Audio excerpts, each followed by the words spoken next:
Yo, people, you telling me back again with another Red Talk? The season's done, people. Do you know what I'm saying? And City season is almost here, bruv. All the transfer links. Flawless, what you telling me? Yeah, man, I'm blessed, family. What you saying? You good first and foremost, yeah? I'm good, my bro. I'm good, man. Can't Blessed. complain. Can't complain, man. One more week until fight night, bruv. You get me? Man's got like, I think it's like 10 days now, or almost 10 days or some shit like that. So yeah, right round the corner, family. Yeah. I'm looking forward to it still because the last two was good. Yeah, it's literally round the corner in that. So it's gonna I be know good, you already. bro. Yeah, I know you're already prepped and ready and stuff like that. So yeah, man already knows where it is. You hear me? So yeah, looking forward to it, man. Yeah, man, back in Manny, bro. I'm looking forward to it. I can't lie, man. Gonna hit up the mega store and do a mad thing. I told you, man, already. You get me, man. Got to back the Ineos regime, fam. I'm telling you, we got players to buy, fam. You get me? So, man's hitting up the mega store when I touch down. You get me, bro? So, everything's blessed, man. I big up everyone inside. Man's been seeing the KEANE and the BRUNO stuff. I haven't bothered to watch that Diary of a CEO thing. I'm not gonna watch it because one, I can't stand the brother that hosts it, yeah. And two, it's like I just don't like active footballers doing these kind of PR things. I don't like it. You know them ones like maybe I'm just old fashioned in that kind of way, but I don't like players sitting down and doing these things, blood. I just feel like it's proper like self-gratifying, blood. I just don't see the reason why as a player you need to explain yourself for anything to anyone. Just play the game. You know them ones. Like man, I don't want to know what's going on. Like I just don't care, innit? Do you know what I'm saying? Yeah, it's dependent on what they're talking about. Like, that's what I would say in regards to it. And it's also dependent on said player. And like if it is a player from your club or if it is somebody else. Like I haven't watched it because I don't have an interest in hearing what Bruno's got to say. You get what I'm saying? Yeah. But let's say, for instance, it was Casemiro, that interests me much more because of the career he's had and the things he and also Casemiro's on his way out the club. So if Casemiro's gonna sit down with somebody now and basically it's like a farewell thing, that's fine. Bruno's not going nowhere. Oh, he's not going nowhere. But I'm saying even if Casemiro, let's say Casemiro was staying on and he did it, I get what you're saying in regards to your thinking, and it's more old school. If Casemiro sat down, let's say he was staying on, I would still go and watch and be like, all right, because I think there's interesting things you could say, and there's gems he could drop and stuff that we don't know. So I look at it and go, it's dependent on the conversation, number one. To a certain degree. I just feel like with him, there's nothing he can say that we ain't heard already. You know what I mean? There's nothing he can say that we ain't heard already. That's why I said in particular, I stayed, do you know what I mean? To be the superhero for you guys. And it's like, all right, cool, whatever, innit? For me, that's boring, innit? Do you know what I mean? I'm happy he broke the record here because it took the attention away from what was going on down in London. You know them ones? Like, fully took the attention away from that. I'll be real, yeah? It's now, what, the 26th of the 5th, yeah? 6:45, and I've still escaped the cup lift. I still ain't seen it. You know them ones there, bro? Like, brother, I've muted every Arsenal guy on my Instagram. Yeah, you muted everyone. Yeah, I hear it. I ain't seen no trophy lift. I ain't seen nothing, bro. I've managed to duck all of it. You know them ones. So it's one of them things where in my head it hasn't happened. You know, like that. I ain't seen nothing. So it's one of them things where I think for me, the interview thing, off the back of a good season like this, we don't need to see that personally. Do you know what I mean? And the thing is with Roy Keane, the reason why him and Roy Keane won't get on is because morally, Roy Keane is very old school. Like he's like win or shut up kind of thing. You know that one. And even when you win, shut up. Even when you win, it's too much. Like he's only accepting of it from the main guys. Like if you're the main guy and you talk and we're successful. But even so, bro, how many times during the season did we ever hear Roy Keane as the captain ever speak? Oh yeah, he only spoke in interviews. I'm not talking about him per se. I'm talking about his teammates. So for instance, hence why he won't talk bad about Ronaldo, because he associates Cristiano Ronaldo with the success of Manchester United and things like that. So he's never ever, even when Ronaldo came back and it's going south, his mentality is Ronaldo was successful here. He did the business. He was the main man. We can't talk to him. Like that's why you'll never ever hear him criticize Cristiano Ronaldo. Whereas Bruno, like you said there, is the total opposite. He's a little bit more emotional, as Bruno said there in the comments, and United haven't won. So not only is Keane, we have to win major honors, we have to win major honors consistently. Like that's where Keane's at. So he's never gonna get on with him. Hence why he won't talk bad about, like I said, the likes of Ronaldo. But Bruno and this crop, yes. Yeah. That's what I know. To answer the people in the chat, no, I ain't seen nothing, bro. I muted Troops. I muted DR Sports. I muted Don Robbie. I muted fucking Deluded. I muted everyone, bro. I ain't seen nothing. Muted everyone. I hear it. I ain't seen nothing, my bro. You know the way there, bro. Everyone I know that's got any association with Arsenal, I muted them on Instagram, and I deleted the Twitter app from my phone. Do you know what I mean? So I ain't seen nothing, and I ain't got, and I don't have TikTok on my phone either. I don't have the app, so I ain't seen shit. Yeah. So and I'm not about to see shit. By the time I see it, it'll be the new season. You know them one. So World Cup and stuff like that, even before that. Yeah. So yeah, the game is the game, bro. So I ain't trying to see all that. You know what I mean? I'm not. If I don't see it, it didn't happen. That's just the way I see it, bro. Out of sight, out of mind. I get that with that. I fully hear that. But with the Bruno and Keane thing, it's not a surprise. And yes, Keane did misquote him. So Bruno was right to say. But the thing is, what did Keane say that Bruno said, and what did Bruno actually say? What was the thing? Because I don't know nothing about it. All right. So after the Forest game, obviously Bruno did an interview. Keane went on the overlap, and Keane said that Bruno had stated that he didn't like Bruno's mentality, because Bruno had said there was times I should have passed and I shot. Because he's talking about him going for the record. So Keane said it was but what Bruno actually said was there was times I shot when I should have passed. So it's reversed. So that's where he said both. I think Bruno said there's times I should have shot when I passed, and there would have been some times I passed when I should have shot. And I thought that was just Bruno just saying that he was overthinking it a bit. Yeah, do you know what I mean? From what I've heard, I've only heard Bruno say that there was times I should have passed and I shot. And Keane said the reverse. So Keane's talking about him going for the record and his mentality. Then obviously, but he kind of was going for the record, though. Like, we know he was. We know he. Of course, that's on his mind. Like, you'd have to be a robot to not have that type of record on your mind. If you're an individual player and you could set a record and the players you could overtake, of course you are. It's like a goalkeeper with clean sheets. If a goalkeeper can take the clean sheet record, he's gonna have that on his mind going into the final. If we get a clean sheet, I think you can have it on your mind, but you have it on your mind. I think that it should not alter the way that you're playing football. Do you know what I'm saying? Like, and the thing is, whether people like it or not, the truth is, Bruno plays football, for self-gratification, bro. He does. The way that he plays, he don't play like a footballer that cares about his teammates, because you do not fire the ball at your teammates like that, if you care about them. You at least put a bit of care on the passes. A lot of the passes, there's no care on them, innit? Yeah, so we know that he cares about the numbers. And not only do we know that, but there have been times where after games, he's apologized to fans for not getting stats for the FPL and that. He's done that. So you know what I mean? He's like, oh, sorry for anyone that had me in their team this week. So he plays for stats. Yeah. So we know this. Yeah. That is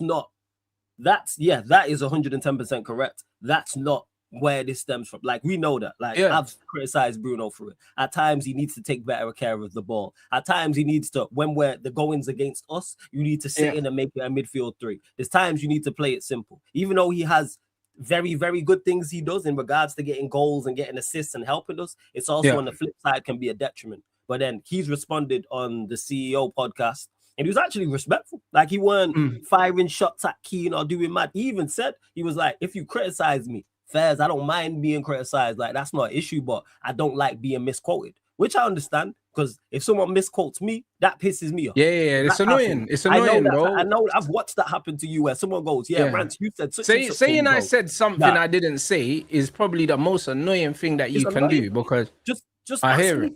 Like, that's what I always say with that. If you are unsure of something that I've said all my thoughts on saying, ask me and I'll say it again, so you understand what I'm saying. So then Bruno's responded. I think he said to Ollie, give me his number, or he can take my number so I can talk to him personally. You weren't on no rah-rah thing or anything like that. And then Keane responded with an Instagram post, which was wrong of him, but it was funny. because he did call it wrong, but it was funny with the Now Aquino's hilarious, but here's the thing though. Here's the thing though, yeah. This is where people don't understand, yeah, that you see in life more than one thing can be the truth, innit? Like, I know that this brother plays for himself 110%. Do you know what I'm saying? Like, there's no two ways about it. I also understand why KEANE don't like him, because Roy Keane was the opposite. Roy Keane was the guy, yeah, that would put the team first. If you fucked with Roy Keane's teammates, he'll put you in the stands. You know them, man. He was completely selfless on the pitch, innit? Roy Keane was about the club and about winning, and he wasn't really about himself in any way, shape, or form. Like, even in the semi-final, when he knew he wasn't going to play in the final, my man still put in one of the most iconic performances ever. He didn't feel sorry for himself. He just put the team on his back and he did what he did, innit? So I can understand as a man, yeah, why Roy Keane don't like the circus around Bruno, because Roy Keane's done more for the club, yeah, and he ain't asked for nothing, and he didn't draw attention to himself. So I get why Keane would not like him. But the problem here becomes, yeah, with Keane, because he's so polarizing, and because 99% of the things he says, yeah, comes across mad bitter. Yeah. This 1% of the time where he might be right, man, are not going to give him it.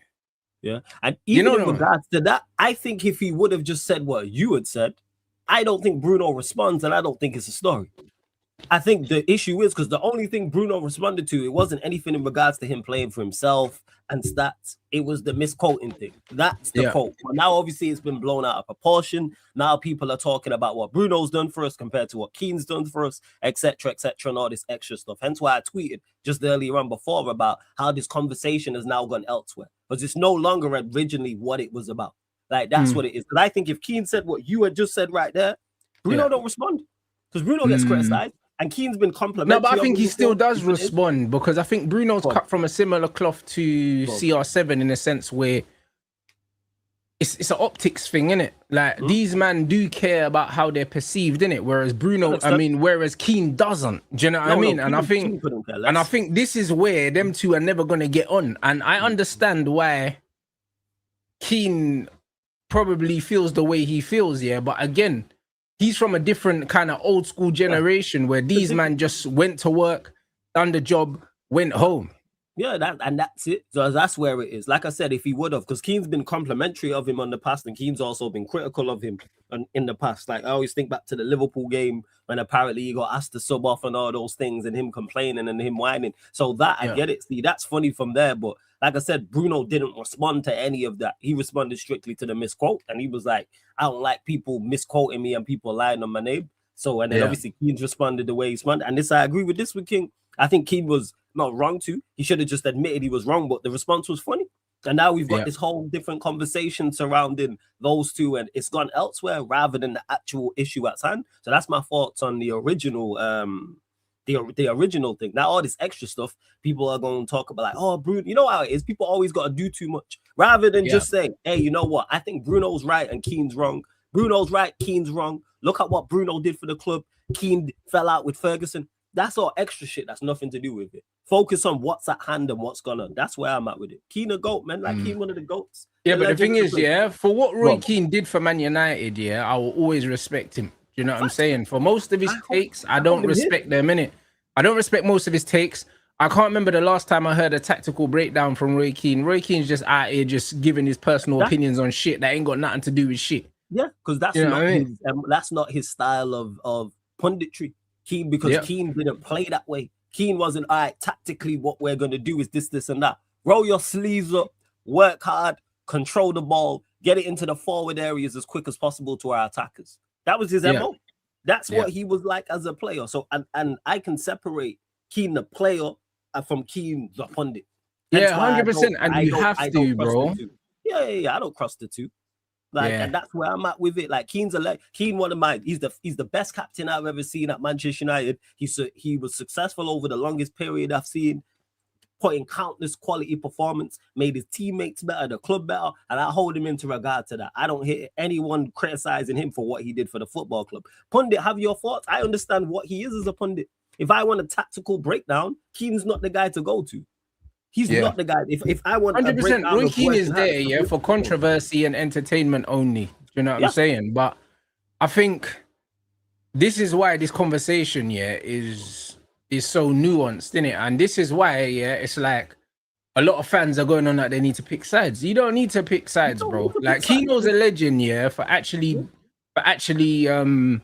helping the team, to win absolutely everything. Yes. And Bruno's a legend for a lot of people, for helping himself. Yeah, Do you know what I'm saying? again, because and that's where the conversation gets misconstrued. You don't have to pick a side. You know why? Because there's no sides to pick. What KEANE did is cemented. That's certified. That's in history what he's done. Nobody can take away them winners' medals for him. Now it's on Bruno to go and emulate that. Like, what are we doing here? People talk about because I hate the conversation. Is Bruno a legend? No, he's not. He's not a legend. How are you a legend of Manchester United Football Club and you haven't delivered one major honor? And let me add to that further. It's not solely his fault. Before people say, "Oh, you're just blaming him." No, it's a collective thing. It's a whole collective. But you cannot be a legend. But it doesn't have to be your fault. Here's my thing, though. You see in life, in general, if you're getting all the adulation when things go right, then you deserve the equal stick when things go wrong. Exactly. Do you know what I'm saying? They don't want to have that, but Rants, they don't want to have that balanced argument. You deserve it because the thing is, this brother gets man of the match every game for us, even when he's not the best player on the pitch 99% of the time. Do you know what I'm saying? Because his name just means that if they're not sure who to give it to, they just give it to him. Like last game, he got man of the match because he got a goal and an assist. Patrick Dorgu was miles better than him and got both and got the same. Do you know what I'm saying? So he benefits massively, from the good PR. But then as soon as you criticize, man, you're not allowed to. You're not allowed to ask him why, like he's captained us to two European final losses, bro. You're not allowed to ask that. You're not allowed to ask, man. Because it's not his fault. You're not allowed to ask, man, in all the big games, why do you not turn up? You're not allowed to ask, man, that. Do you know what I mean? But when it's time to stat pad against minnows, you're active. Like you're not allowed to say none of those things. And this is where I understand what Roy Keane's saying, because the way that they dote over this brother, that hasn't won us nothing, man are moving like he's Jack Grealish and we were Aston Villa back then when Aston Villa was just coming up from relegation. That's how they talk about him. Like they've made him the poster boy of this football club, almost like with some little man club, bro. Like it's actually embarrassing. It's extremely embarrassing. He's not even our best player. Hence why I said no Manchester United player should be a legend without winning a Premier League or Champions League. And I think I'll go one further. I think it has to be multiple. That's my standard for it. People can have difference because I think it's disrespectful to our previous legends. That's why. But there's no previous legends we have who don't have a stack CV alongside putting in great performances over a number of years, people. Consistency is key and it's not respected. That's why there's people a part of KEANE's era that we don't consider legends like that, who did a lot. Teddy Sheringham's not considered. They won a lot, bro. And Teddy Sheringham won a whole heap of lot. People disrespect Andy Cole all the time. To me, legend certified without doubt. But people start talking our best ever strikers and don't mention him. Granted, it's an age thing to an extent. So I'm talking about people who are old enough to remember. That's the point that I'm making. But let's not go over. Let's not go over. The thing is, they have gone overboard, and that's why I don't like this. I don't like the PR thing, because we support the football club, and it's like they've tried to make him the focal point of everything that's Manchester United, and it's dead, bro. You know the ones. That's why certain man was saying, like they're celebrating him getting the record like it's a trophy, and to a certain extent, they're spot on, because we shouldn't be doing that. Do you know what I'm saying? Because really and truly, man should get his flowers for achieving that. But at the same time, that don't mean nothing to us. We got trophies to win. We got a summer to do. You get your flowers, but you shouldn't get the whole florist. That's where I'm at with it. That's 100%. Where I'm at with it. Flowers for it, cool. Theoretical flowers for it, but people's like, I'll praise him, and it's like, but you're not doing enough. I'm not giving him the whole florist. You know what? Deliver me a Premier or Champs. Contribute to us winning the Premier League or Champions League, and I give that man all the credit you want me to give him. 110% without that. Deliver me big trophies. 100%. And he's done well this season, in particular since Carrick's joined. He's done now continue this. Consistency. I need this now from August till May next season. So in 3 months' time, when the season starts, all the way up, all throughout the competitions, I need you to be at a consistently high level. Help us go win some major trophies. And again, that's not just on him, but like you said, when you take the majority of the praise, you should take the majority of the criticism. Because when Yeah, we win, but this it's all is on him. this is where I have this is where I have the issue with Manchester United fans. Yeah. Because they're so quick here to give man praise for things that he probably doesn't deserve a lot of the time. But as soon as man don't win, it's got nothing to do with him. Yeah, it's everybody else's fault. Do you know what I mean? And that's one thing, yeah. You see, like in basketball, if you're the franchise player, when you win, you get the plaudits. But when you lose, man are looking at you like, where were you? Man, always do that. Man, are Where looking at were you, man, blood? looking They're at saying Luca's team got swept. That's what they're saying. Or they're saying Bron's team got swept. They're not saying the Lakers got swept. They're saying Bron got swept. You know them, man, because they're looking at you. That if you're the man when things are good, you're the man when things ain't going well. So it's either you win or lose and lose as a team, or if you want to get all the plaudits when you win, then when you lose, man are looking at you like, why didn't you turn up? Facts, because the Cavs just got swept, and everyone looking at Donovan Mitchell and James Harden. Everyone's looking at those two. They're two best players. Everybody's looking at those two. Like, how are we getting swept? Yep, Harden's getting cooked right now. Donovan Mitchell's getting cooked right now, as they should, because it's your team. Yeah, and in that 7-game series that's going on between the OKC and Spurs, if OKC lose, you know who everyone's gonna look at? SGA. If the Spurs lose, everybody gonna look at Wemby and go, "What did you do?" Now as they should, because it's their franchise. So if Man United is Bruno's franchise, then when he's losing all these finals, why is no one holding man accountable? Now all of a sudden it's everyone else's fault. It's because the team weren't good enough. But when he's getting all the plaudits, it's got nothing to do with the team. It's just because he's so good. Like, how can that be? Make it make sense. How can that be? And this is why I understand the root of why Roy Keane thinks it's a circus, because it is a circus. However,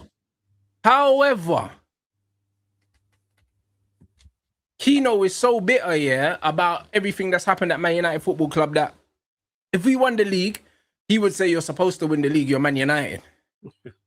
You'll never give man our plaudits, no matter what, bro. Do you know what I mean? Because he's made it very clear that he's emotionally detached from the football club now. And a lot of football fans expect him to be a Man United fan because he was our captain and he don't give a shit no more. And he's not a Man United fan. Relationship's broken. He told us, he said it on the overlap. He's a Spurs fan. Yeah. He supported Spurs growing up.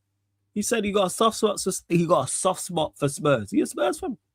Yeah, that's what it is. Like, you know what it is? I don't hold people hold our legends to ridiculous standards like they're currently players of the club. It don't impact the club. If United win the league, it's not on Keane. If United don't win the league, it's not on Keane. That's why I don't pay it no mind. Keane just gives his thoughts and opinions, and people get mad about it. I believe this is it. I understand Roy Keane's criticism, but he's a hater. That's why two things can be right. Do you know what I mean? And Roy Keane would be right if he said, "Yo, if Man United won the league, we're supposed to win the league." I can't lie. Do you know what I'm saying? The owners would deserve credit for rebuilding us and restructuring us and getting us back to where we belong. But they're saying that we should be there anyway. So, you know what I'm saying? I'm going to celebrate. But, bro, there's only so much man's going to celebrate. You know, like, you know what I'm saying? Because at the end of the day, it's about staying there, bro. Yeah. Like, it's all league, bro. Like, consistency. Like, that's what he say. He'll say, good teams do it once. Great teams do it consistently. Go win it again. That's what he's saying. He's right. You need that type of mentality. Like, I'm with it. That's what I'm saying. So it is what it is, bro. There's definitely resentment with Roy Keane, bro, because of how it went, bro. Because Roy Keane, rightly so, is looking at another man that's probably as stubborn as him, in Sir Alex Ferguson. The reason why they got on so well and the reason why they fell out so badly is because they're a fucking mirror image of each other. They cut from the same cloth. They cut from the exact same cloth, bro. And this is why Roy Keane's looking at it, and rightly so, that like I gave everything to this football club and you just dash man outside like that. You done me like that. It's crazy. You know what I mean? Other players it's happened to as well, and he didn't like that. He said this about other players. I think it was Steve Bruce was one, and Gary Pallister was another.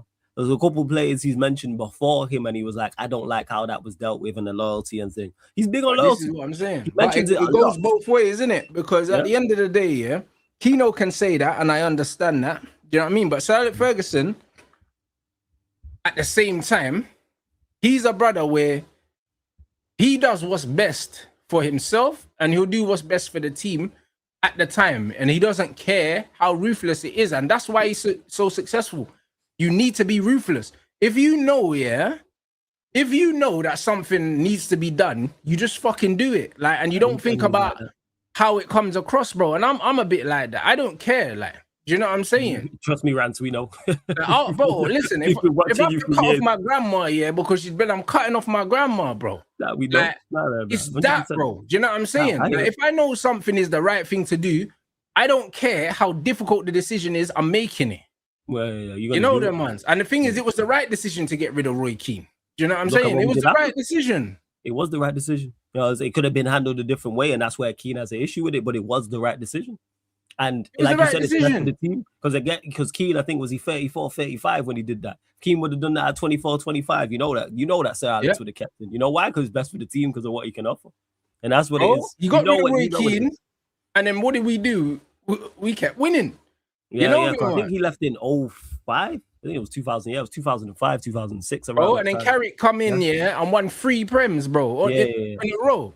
And the Champions League. Yeah, and the Champions League. You know what I'm saying? So at the end of the day, Keno crossed the line, and Keno probably looked at it like, you know what? I did so much for this club. I deserved understanding. I deserve this. And it's like, nah, you crossed the line, bro. So it doesn't matter what you've done before. You violated. So now man have to do what's right for the team. So man have to move you on. And it worked. And he moved him on and it worked. I would love to have seen that video. The fact that he didn't release that video still annoys me to this day. I would love to have seen it. I know the players watched it. I would love to have seen it. Just out of interest to hear exactly what he said and how bad it was. But yeah, like I get it. I get it. Bro, and he got rid of David Beckham as well. And guess what?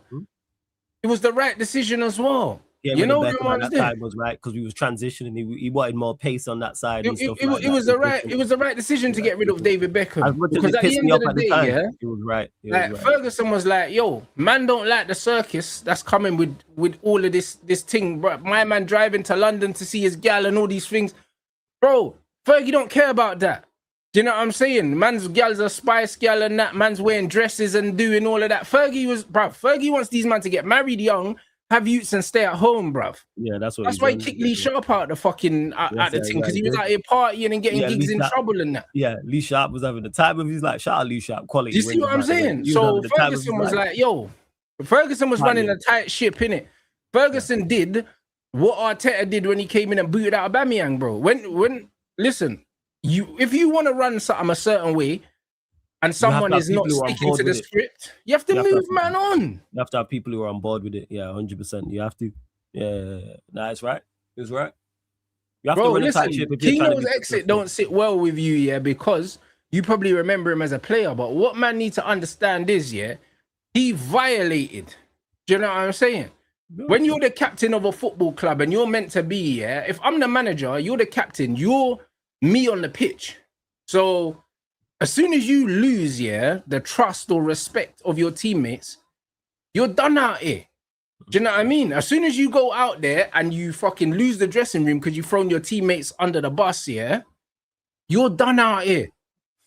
You're done. Do you know what I'm saying? Yeah, no, I get what you're saying. I understand why Fergie did what he did, and I also understand why Keane has his side of things as well. And I would love to have heard from more players about it, because even on the Good, the Bad, the Football, Paul Scholes spoke on it, and he was like, I kind of just left like it wasn't. And the players he criticized, Rio don't hold no resentment towards him.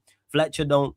Who else did he criticize? I can't remember who the other players were. The chat will know better than me because you can Google it and find out. But the players, but yeah, it's like it's one of them. Like, it was the right decision to make. It don't sit right with me because I'm a Keane fan, but I understand why. Yeah. Same way I didn't like the Beckham one. I was much younger with that. Well, similar type. With the Beckham one, I didn't understand it at the time. Van Nistelrooy, I didn't get it. At the time, I didn't understand the Beckham one. I was upset. You know what I mean? I was pissed. I was like, upset with the Beckham one, bro. But as I got older and I learned the full story, I realized that it was the right decision. Do you know what I'm saying? Yeah. The Keno one, was a shock to everyone because he was playing for us one day, then the next day he was at Celtic, and it didn't make sense. And it was the middle of the season. It's like when we sold Van Nistelrooy. I was like, how are you selling a man that gets 30 goals a season? And we didn't even replace him with no one notable. It was Rooney, Ronaldo, and Zaha, who was always injured at the time. Yeah. That was people forget that. That was what our attack was. We didn't sell Van Nistelrooy and go get a bad boy marksman, but hence why Sir Alex is Sir Alex. The reason he wanted the GOATs. This is it.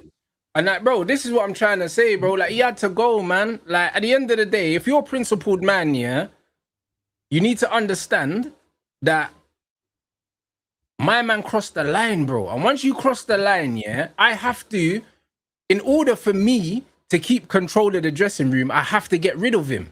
You know them, man. Because imagine, you're Ferguson, you don't agree with Roy Keane, but you keep him anyway, and then there's all this tension in the dressing room. No, bro. Like, you need to show man that you're running this place. Do you know what I mean? And if I don't agree with something, it can't live here no more. So you have to put man out the house, bro. Like, you have to. Do you know what I mean? If he didn't, it would have caused so many problems, bro. You have to keep everything in order. And to this, don't get mistaken, Keane was still an insane captain. He just overstepped the mark with that one. That's all. Yeah. But Keane criticized the players before. I always remember when we lost to Bayern. This is the same bro that walked out in his country in a major tournament flawless, man. Him and McCarthy got into it. Yeah. Come on, bro. You already know what kind of man he is. This is why, like, I can come out and say, I understand why Keane said this. I agree with him. But on the whole, he's a wrong one, bro. You know what it was? He is. With the McCarthy one, with the Ireland one, I understand both sides of that. Like, going to the World Cup and there's no footballs out there to train with is ridiculous. That's outrageous. The pitch, because I've read his autobiography, so I know the pitch being terrible and shit like that. Like, you're not being prepared. Like, you're not prepared. Like, I understand that, but still stick it out. So I see both sides. Like, not everybody is turn the other cheek. He's not that. Like, he'll turn the other cheek with a slap. Like, that's Keane. Like, not everybody's just going to be chilled. But to that super chat as well, Keane was an insane captain. He just overstepped the mark with that one. But Keane was, as someone who watched him, Keane was a ridiculous captain. Don't ever get it mistaken. Yeah, he was incredible, bro. But everything that made him a bozo, made him an amazing captain. You know them, man, because it's the same character traits. Because you can't tell him nothing. So he's the guy, that went out there and he was just like AI blood. When he was out there, he was like, yo, enemies, cool. Target lock, destroy, blood. That was it, everyone. Like, he was just on smoke. But that same mentality, when man turns the gun on you, it's not funny no more. Yeah, that's why he said it. Yo, I looked at it as going to war. He said this. When I'm playing football, I looked at it as to go into war, and that's the person I have to get back. Like, him fronting up Vieira, we all know that. When he fronted up Vieira in the tunnel at Highbury, like, that's just Keane in a nutshell. Because he could have just let that slide, but he was like, nah, fuck all that. You're one of my own. This is nobody messes with us type of thing, which is what made him such a great player and such a great leader. But it's also why he struggled in management. But like, that's what it is. But this is what I mean. So on the whole, you see Keno, like, incredible player. Do you know what I'm saying? And he's a shit manager as well. You know them ones, which makes it worse because my man's a pundit. He's a failed gaffer. He's a really good player, and the reason why he's not a good coach, obviously tactically you probably ain't got a clue, but also you could tell that his man management is non-existent, bro. Like, he don't know how to talk to no one. Do you know what I mean? Like, the only time Roy Keane is in his element is when he's bullying Gary Neville. That's it. He's just mugging him off. You know them ones there. Like, Roy Keane is like in his bag when he's just parring Gary Neville, like on the overlap. Oh, you know, parring anybody when he's just being critical, that's just Keane in a nutshell. But you don't have no management leader. Like, I hear it. Trust me. Like, that's just Keane. That's why with him being a manager, he don't have no man management because tactically you can bring in people to help. But like man management, they don't like. He's just not the guy. He's just not it like that. Like Keane, he's just not. But like I said, his serious high standards not catapulted helped this club not only win but maintain winning. We were consistently dominant. He was a large part of that from the start. He deserves his flowers for that. And this is why I can understand why he doesn't like the adulation or he doesn't respect the adulation that Bruno's getting because Bruno ain't won us nothing, bro. Do you know what I'm saying? And they're going on like they're treating him like he's Eric Cantona, bro. Yeah, facts. Like, and that's where it stems from because people don't forget, even before he was captain, he was a quality player for us. From when we signed him all the way up until he left, he was a quality player. And he had seen greats before him as well. Like, hear how he talks about his teammates. And he talks about them and he just says the same thing all the time. Yeah, them as men and they were real characters and they were quality footballers and they were great people. Hence why you don't hear him criticize anybody like in his class like that, apart from Gary Neville or run jokes on. But that's it. Like, that's it. Yeah, that's it. You know what I'm saying? And that talks about getting close to people, putting tackle. That's him in it because that was his game. Get close to people and tackle. Win the ball back. His game was more about attitude and application. He was always going to outwork you. He was always going to outdog you. And it was a mental warfare with Keane. And it just mentally will you down. And then because he had technical ability as well, it helped that he could pass the football. that he could score goals and right foot, left foot, short range of passing, long range of passing. He could defend, he could attack, he could go box to box, cover every blade of grass. So he could do all that. But then he also had the insane mentality and he also had technical ability as well. Like Keane was ridiculous. But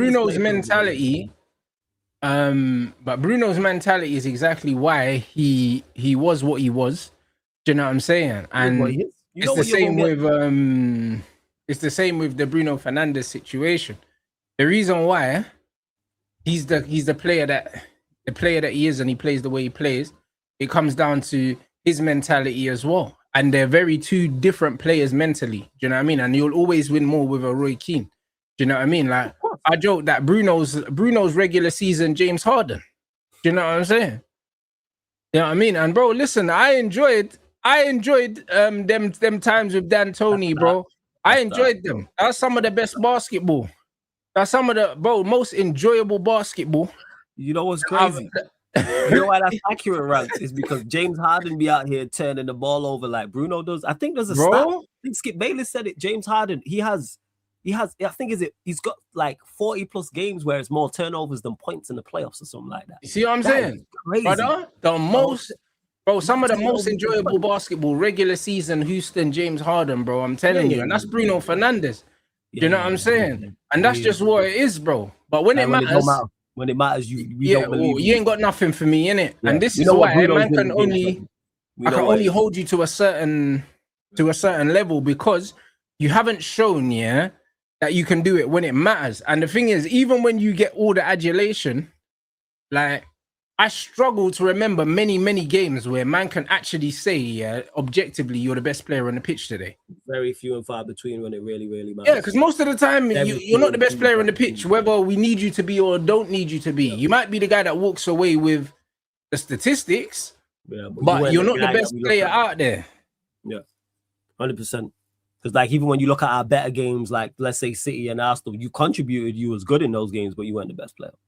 You wasn't the best player on the pitch during those games. Nah, you wasn't. Nah, absolutely not. So the regular season James Harden is a shout still. Yeah, man. So in the game 7 is peak. But there you go. So it's interesting, isn't it? It'll be interesting once United get all of their pieces, Once they get all of their pieces, it'll be interesting to see how that affects Bruno. If that affects him in a positive way or if it affects him in a negative way. It'll be very interesting because we're doing a midfield rebuild now. Do you know what I'm saying? And as we bring in more personalities, and more different profiles in midfield, how does that add to or take away from the way that he plays? Do you know what I'm saying? It will be very, very interesting. Does it happen to bring out another side of his game, or does it expose the holes in his game? Do you know what I'm saying? And that's what will be interesting to see. Yeah, because of less responsibility, I think we get to better him. Because I think he's on the ball less in certain areas, defensive and the defensive third in the middle. True. And I think because of the quality he's getting, because people always say, "Oh, why'd you criticize Bruno?" My issue isn't Bruno in the final third on the ball. That's not my problem with him whatsoever. Him in the final third on the ball is cool. It's more so when he's in the middle third and the defensive third, and also when the opposition has the ball. That's where my major issues lie. Because when the opposition has the ball, I see him pressing, leaving gaps. I don't see any tactical now, so I don't see any IQ. And then we'll be under the cosh and in the defensive third, and they'll just kick it long. I never forget when we played Bilbao last season, and we under the cosh, they just hit the bar twice. Bruno gets the ball on the edge of our area, and I say it clear as day on my watch along. I say, Bruno, keep the ball. We're under the cosh, keep the ball. What does he do? Kick it long, Atletico, get it back. Bilbao. Yeah. Like, that's just him in a nutshell. But because it didn't lead to a goal or assist, people are not going to take that on board. I remember those things. Like, he just plays the same way, like manage the game. So that's what it is. But I think we get a better him with better players. So I think he's getting the ball in better areas, closer to the goal quicker as well. That's why. So I think we get better him if we do what we're supposed to. Not just midfield, just as a team as a whole, fullbacks, etc. Less responsibility.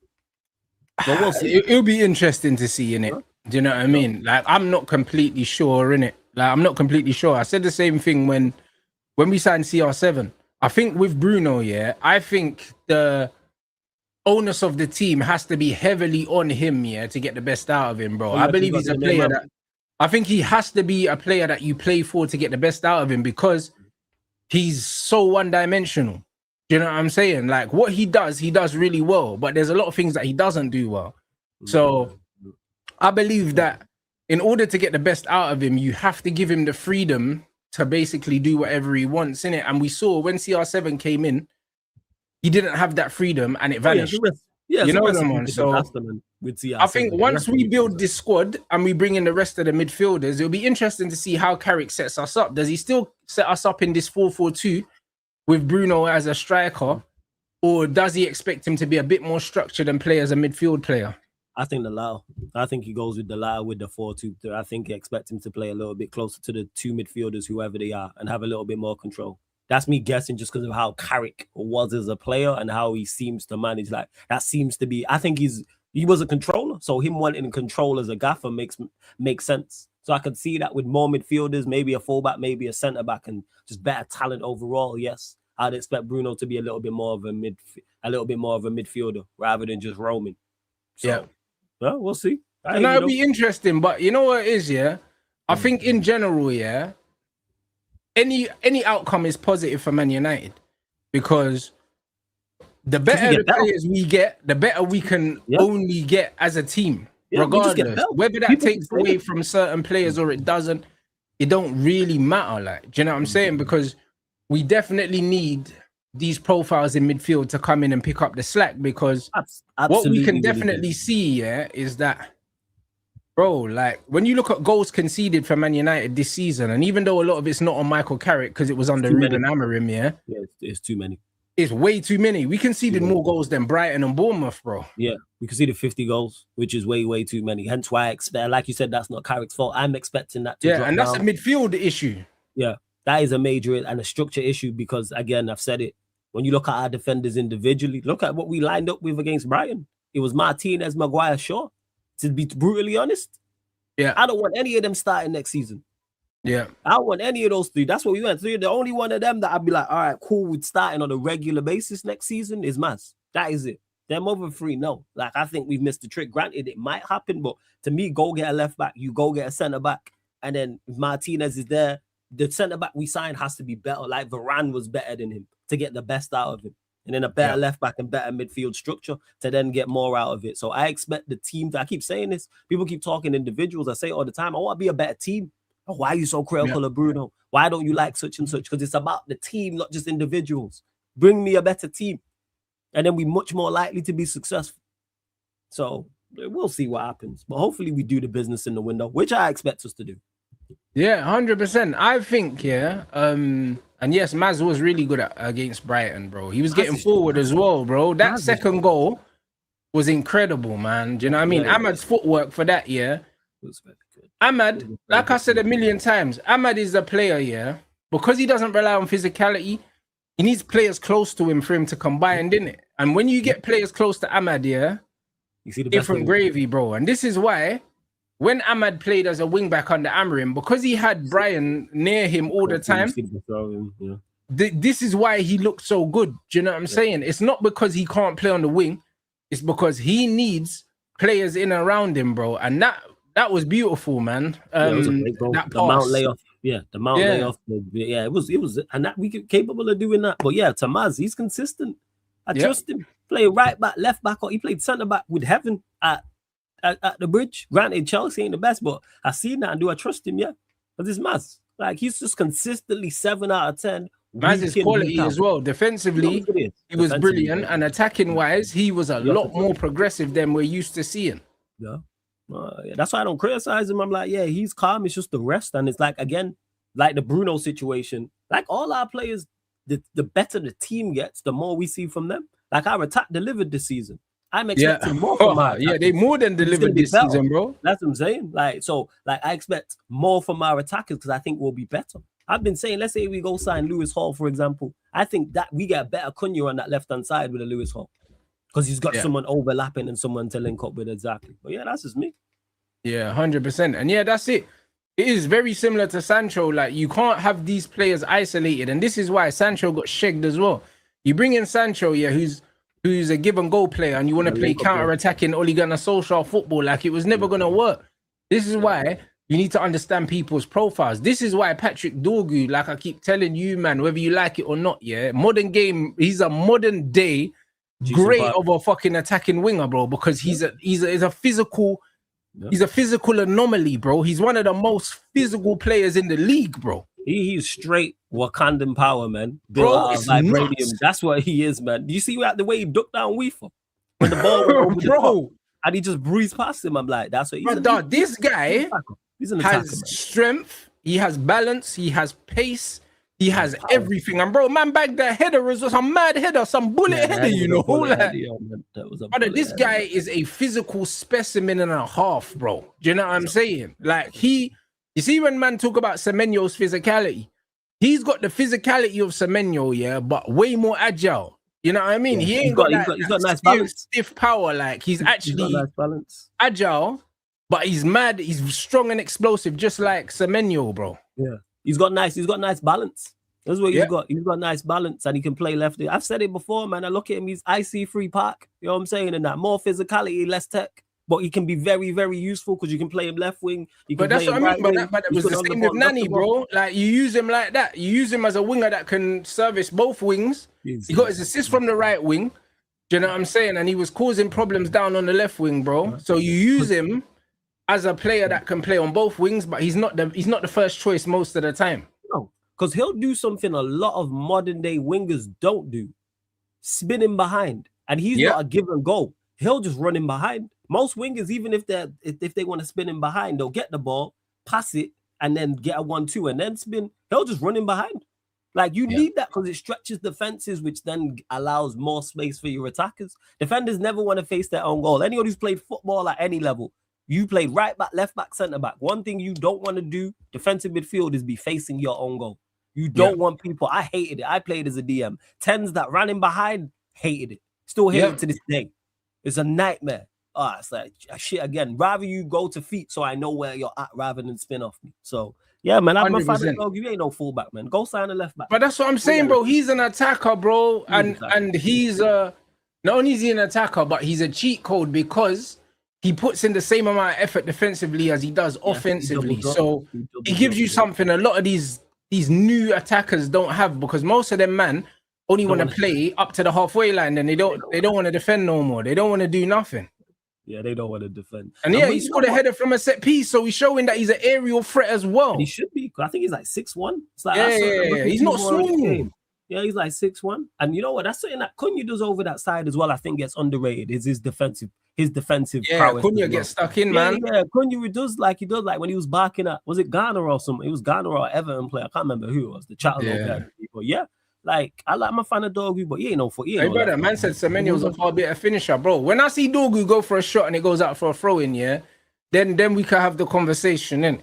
You know them way there, like, brother, Semenyo misses bare chances, innit, brother? I know Dorgu is just a lot more clinical, blood, so Semenyo might be a better finisher, but I ain't seen it. You know them ones. When Semenyo scores the goal that Dorgu scored against Arsenal, then safe, innit? Then we can talk. You know them ones. Until them days, man will just see a guy, that has got this 2-footed gimmick, blood, but he's not really 2-footed, bro. That's all I'm seeing. I'm with the Dorgu prop. Fuck it. Run it. I'm with it, man. Dorgu's my shooter, bro. You know what I mean? Semenyo looking like a regen fucking Wilfred Boney, bro. I swear down. I remember when Man City signed him, bro. Just some wham brother with dreads, fam. You know what I'm saying? So Wilfred Boney was Swansea. Yeah. Swansea, wasn't it? It's a wham brother with dreadlocks. You know them way there, like it just is what it is. I think Semenyo's is flaming hot garbage. It's gonna be interesting to see what Maresca does with Semenyo. I can't lie. Yeah, it's gonna be interesting. I do rate Semenyo. I think he does well at Man City, though. So, I think he does well at Man City, Maresca. Oh yeah, I think he showed he's a good enough manager at Chelsea, and he's got better talent now there at City. So yeah, I think with Semenyo and Cole and the rest, it's just interesting to see who they let go and who they add. Like everyone else, transfer market recruitment is key for everybody. Everybody. That's how I look at it. I think that we're doing the right thing, man. Do you know what I'm saying? It looks like we're gonna wrap up Fernandes and Edison early, and then we're gonna keep our eye out for the marquee signing. And this is what we should be doing, bro. If we can get them for It's going to be like a combined 80 million or something like that for both of them, probably. That's good business. That's good business. That's great business. And then you got another 80 million to slap down on a Tonali or a Tramani if he becomes available. Hopefully a Tchouaméni. I don't know too much about Edison before, it's more of the unknown. But if he's 40 million, run it. From what I've heard, he seems like a decent profile. It's like 30, it's 34.5, including add-ons or some shit like that. 34 million. Yeah. Come on, bro. I heard he's mobile, athletic, technically sound. And with it, we know what Fernandes is bringing. I would love Tchouaméni. I keep saying, I'll believe that one when I see it. I believe that one when I see it. When I hear something or we've approached his representatives or approached Madrid, because I think he is tailor-made, not only for the Premier League, I think he's tailor-made for this team. I think he's the perfect foil for a Meno, 100%, with his defensive prowess. 100%. Oh, yeah, they're going to be there. Yeah, of course. Yeah, they were always going to be there, bro. You know what I'm saying? Man said Dorgu can't be starting left winger. Brother, I don't know if... I don't know if you need to clean your ears here, but man blatantly said that he's a winger that can play on both wings, and he ain't gonna be the starting player, but man can use him as a player that can play on both sides, similar to a Ji-Sung Park, or a Nani. And neither of these guys were starters for Man United for a prolonged period. Nani was effectively a substitute for most of his career at Man United. So man need to stop doing this thing where man hear what they want to hear, bro. No one's saying that Dorgu should be man's starting winger. Nobody said that. No one said that. Yeah, facts. Do you know what I'm saying? So man need to allow it. He can start in certain games, but he's not going to be the first choice winger, bro. I still think our first choice on the left-hand side is Cunha. Yeah, definitely 100% is Cunha. But Cunha and Dog squad player, because people will then complain about the lack of quality on the bench. To be able to bring on a Dorgu and an Ahmad off the bench, for example, is a good option. Dorgu, Ahmad, Xerxes is our backup three. Cool. So then you have Cunha, Sesko, and then Bremo, and they don't necessarily have to be that in regards to starting in every single game. So yeah, he's a good option to have. I'm all for it. Good option. This is what I'm saying. So when man's looking at this United team right now, they wrap up Fernandes, who is a big Bruno and CR7 fan, So like, bro, that's as good as done, blood. You know what I'm saying? It's just getting a price. They're saying price-wise, them men are gonna want about between 50 and 60 million, including add-ons probably. Yeah. So we'll be able to get, man. I reckon we'll be able to get him 50 plus 10 or something. We'll be able to get him for. They in the championship better talk that down. They're a championship side. Yeah, they need to raise 100 million or something like that because they went down. So they're saying that Everton are trying to get Wan-Bissaka apparently. Like he's such a David Moyes player as well, Wan-Bissaka. Do you know what I mean? So it's one of them ones where they're gonna have to sell players. We can definitely get him for a little 50 million thing. You know what I mean? Which would be amazing. And yeah, man, I think Josh moves on. Man needs to be getting Kroupy still. I don't even think we need a left winger. You can go and get Kroupy to replace Josh because Kroupy can play up front and he can play on the wings as well, blood. I just think that I think the way to go forward is versatile attacking players, bro. Just like Dorgu can play on both sides, Kroupy can play on the wing, he can play up front. Cunha can play up front and on the wings, so can Brian. Like the only player that's got one fixed position is Sesko. And for me, if everyone's fit, I ain't starting Sesko. Like, bro, if we get Kroupy in here, I can't lie, bro. Like, he's ahead of Sesko for me, just like that. One of them. But it's a good option to have. That's where I'm at. Run me competition for places. Whether it is a Sesko, whether it is a Xerxes, a Kroupy, and Bremo, Ahmad, Cunha, good. I've liked the fact even this season we've been having conversations on the character. Sesko should start. No, and Bremo should start. Now it should be Ahmad over that side. No, Cunha should be out. These are the conversations I would be welcoming, bro. These is what we should be having rather than the conversations we've been having of who's less shit. That's what the conversations has been. It's been the best out of a bad bunch. Who's the best of the worst? Now it's who's the best out of what? Who's the best of the best? And then you have options on the bench. So if Xerxes is leaving and it is Kroupy, from what I've seen, he's done well. I haven't watched him a whole keep. I'm a big fan of Ndai. I do like Ndai. I'm a big fan of Ndai, obviously. But like you said, you need a couple of versatile. I'm a big fan of Ndai. I like that. I do like Ndai. And the reason why I think, and Ndai is another one that can play on both wings. So again, he's a versatile attacker. You see what I mean? And with the Kroupy situation, because he's young, all the noise coming out is that if Man United do let Joshua Xerxes go, they would be looking at a young striker. They're not going to be looking at someone that's older than him. So the likes of the Matetas and all those, they're not realistic. It's always going to be a young striker. So I think that he just fits for what Man United potentially would be looking at, because they'll be looking at someone younger than Benji and younger than Josh, and he fits the profile. Yeah, makes sense. And buy him from within the Premier League. I hear it. I'm not against it. There's price point for all of these players as well, because Krupi's only, what is he, 20 years old? So yeah, bro, it's nuts, bro. Yeah, you know what I mean? 20, so when the season starts, it'll be 20. So no, we're I can't lie, bro. We're exciting times right now, bro. Do you know what I'm saying? Because we're only being linked with good players. We've got the money now to do these things, and it's like Wilcox seems to have a plan. Like, he was the one that was after Edison at the beginning, bro. And apparently, apparently he wanted to get him in January as well. And remember, I think in January, guys, he was linked with going to Saudi or something like that. In January before, when Bruno was linked with going to Saudi, he was linked to going because Inzaghi wanted him at Al Hilal.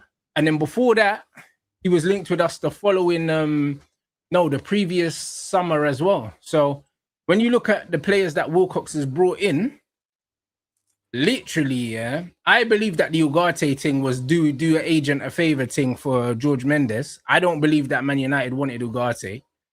Other than that, Sesko wasn't his signing. That was definitely Vivell. But all the rest of them were his. The Sesko one was definitely Vivell, blood, because Vivell been doing this RB shit, blood. Like, we got linked with Diamande. That was fucking Vivell as well, blood. You always know a Vivell signing, bro, because they're always from the fucking Bundesliga, or there's some random African that's not in the Bundesliga yet, but they're on their way. You know them, man. So we know what a Vivell signing looks like.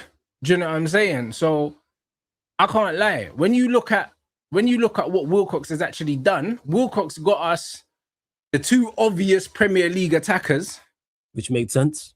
And then the goalkeeper, they said that they used I think his name's Eric Steele or something like that. The old Man United goalkeeping coach that Fergie had there to identify Lomans. Do you know what I'm saying? Smart one. Hey, you know what? Props to him. That was a smart one. So you know what? So was Sesko. Sesko did much better than I expected. Because I was critical of that. Sesko's a good player. Do you know what I'm saying? But that was definitely a Vivell thing, bro. You know what I mean? 100% it was. You have like to get the goals he got, the manner in the goals he got. I go, all right, there's more, and you're at the age where you kind of get better. So I like everyone we've been linked with. For me, it's always price point. I say the same thing all the time: price point in regards to all of these players, and that's it. That's what I'm saying. So for me, Wilcox is good at identifying Premier League players, yeah, and going and getting those guys. That's why we'll get linked with the Lewis Halls and all these guys. When we get linked with the bait players, we know it's Wilcox, because Wilcox is that guy that he's only scouting in the Prem, and I'm cool with that, because that's what's going to get us back to where we belong. That's smart. Do you know what I'm saying? That's a smart thing to do. Right, 100%. The Premier League is super smart. Don't get bumped, but it's super smart, and it's the one with the most success rate. It's not 100%, but there's no 100%. But like going to sign Lewis Hall is a no-brainer. Going to get Tonali or Wharton or Anderson. All these names, they're blatantly Wilcox, because it's like they're all domestic names we're getting linked with. It's not like we're getting linked with a bag of like overseas players. It's only Tchouaméni. Yeah. And Tchouaméni, again, that's an obvious signing, because he plays at Real Madrid. Because it's close to it's the closest thing to a world-class midfielder you can get. Yeah, it's as close to a domestic signing. He's playing for one of the biggest clubs and has been in Europe for a long time and played at a high level. So yeah, that's obvious. Like Camavinga, it's obvious. Yeah, that's it. And the Edison thing has been in the works for like 2 seasons. So again, it's not even new. And I actually like what I like the most about the Edison signing is the fact that the brother wanted Edison before, and he still wants him. So that means whatever he saw then, he's still trying to build that, and he still believes in that. And I've got a lot of time for that, because what I don't like here, football fans do it, and directors are not allowed to do it, in my opinion, is this flavor of the month shit. Oh, Rants, would you take Matoma?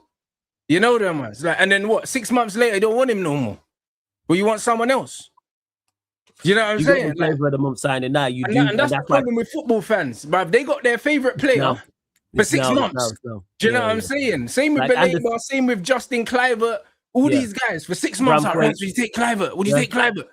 You don't want him no more. Bramthwaite was that. Remember Evan Ferguson at Brighton? He was that at one point. Bramthwaite at Everton. Yeah, you got loads of these players as well. There's a lot of these players who are like that. Yeah, without doubt. 100%. But this is what I'm saying. We were linked with Ederson last summer, bro. And the fact that these men are still looking at him, yeah, that tells you everything you need to know. Because that means, yeah, what they've seen, they still don't believe this squad has, and he's still the right fit. When a player that you want, yeah, isn't the right fit 6 months later, why did you want them in the first place if you done your due diligence? Yeah, facts. I hear it. You see what I'm saying? So it's the same with Belabor. Like, there's no reason to not go and get Belabor now. Go get him again. Do you know what I'm saying? If you don't get Belabor now, it can only be because you see him as the same profile as Ederson, which he is to a certain degree, and you think Ederson's better. So now you don't get Belabor. Do you see what I'm saying? Yeah, but I thought that would have been the first. I thought that would have been the first. That was, if someone would have asked me what do you think our first signing would be, I thought it would have been Belabor. And it's clearly, and it's looking like it's Ederson. But yeah. Nah, but you know what it is? Ederson is the easiest to get over the line for the simple fact that he's got 1 year left. We know that he wants United, and we know that his team want to sell. The reason why they didn't sell is because they sold Lookman, so they didn't need the money. Do you know what I'm saying? So it's one of them ones that was circumstantial. But the fact that United still want him now shows that they believe in the research they've done, and they believe in the data that they have, which is good. Do you know what I'm saying? And I believe that they go and get him and Belabor anyway. I'd love that. Go get those two, Fernandez and a Marquis, Salagate. There's your 5. Cool. Run it. You then because, bro, like, I'll be honest, yeah, with signings like that, they usually work out.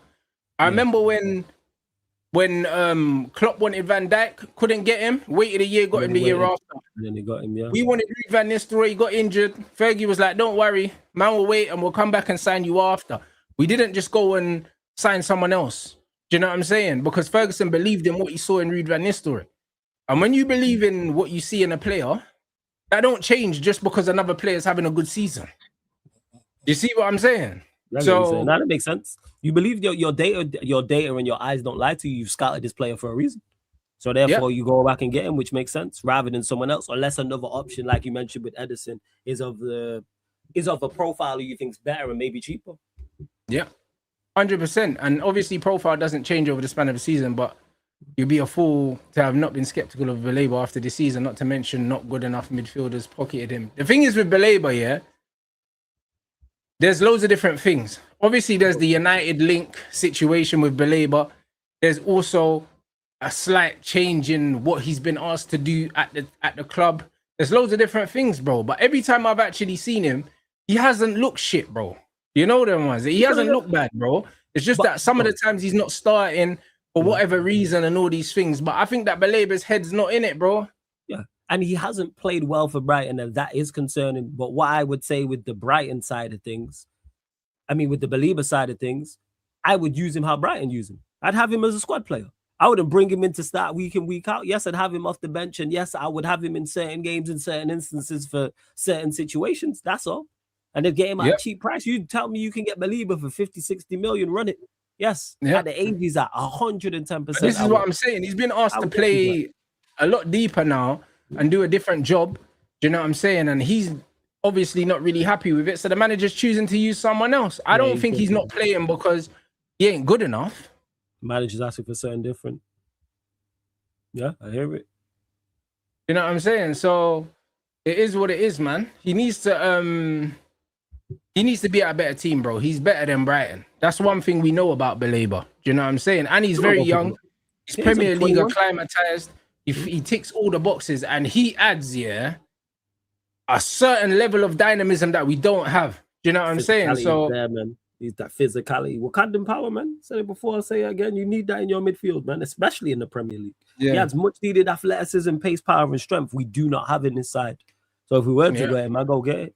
In terms of the deal dying, I don't believe the deal's dead. But I think what Man United are going to do, is we're going to put Brighton in a situation where we know the player wants us and they have to sell him, bro.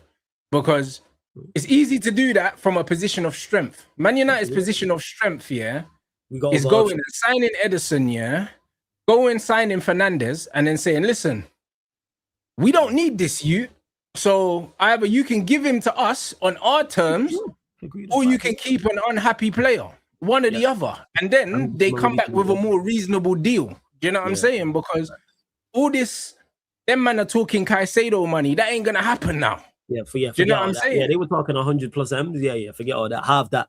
And we're looking more at 60, 65 million. That's what we're thinking. Do you know what I mean? 50, so now, 50, 60. It's a player out of favor. You're not playing. Off the back of this season and off the back of him not starting all the games, off the back of him not having his best seasons performance-wise, yeah, and he's got 2 years left in his contract, now you have to sit down on the table and talk to us properly. Yeah.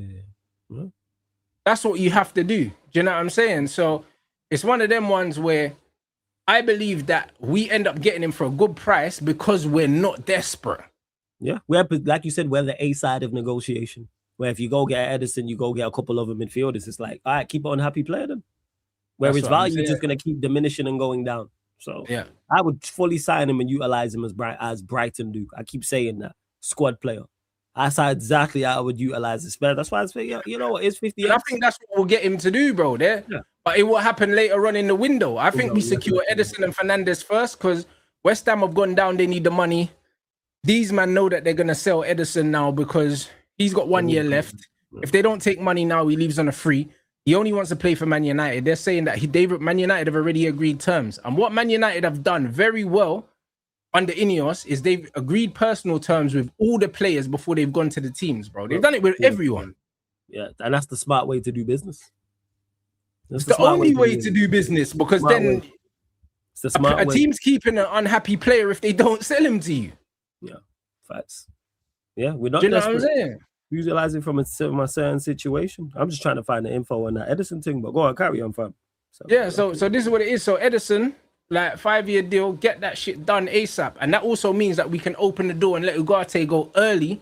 Yeah. Do you know what I'm saying? Let him go because we've got his replacement already, so we can move him. Do you know what I'm saying? We can fully move him on, and then we're laughing, mate. Do you know what I'm saying? We're absolutely laughing. So that's official. We've agreed terms with him. Right. Yeah, that's what my man's saying. I have no reason to not believe that. Do you know what I'm saying? So we're in a strong position, man. I can't lie. I like the way Man United are doing their business because we're getting things done quickly. And even in the previous windows with, like, say, De Ligt and Mazraoui, even though it took a while to get the ink dry, we knew the deal was done. Yeah. We were just waiting on the funds. You know the ones. Even with Ugarte to a certain degree, we knew the deal was done. We was just waiting on agreeing terms. And same with Brian. Like, we're getting deals done quickly now. Yeah. You know what I'm saying? Man said, would you be happy with Fernandez, Baleba, and Edison midfield window? I wouldn't be unhappy with that window. Do you know what I'm saying? Underwhelmed. I think we need someone to certified go in there alongside Maino.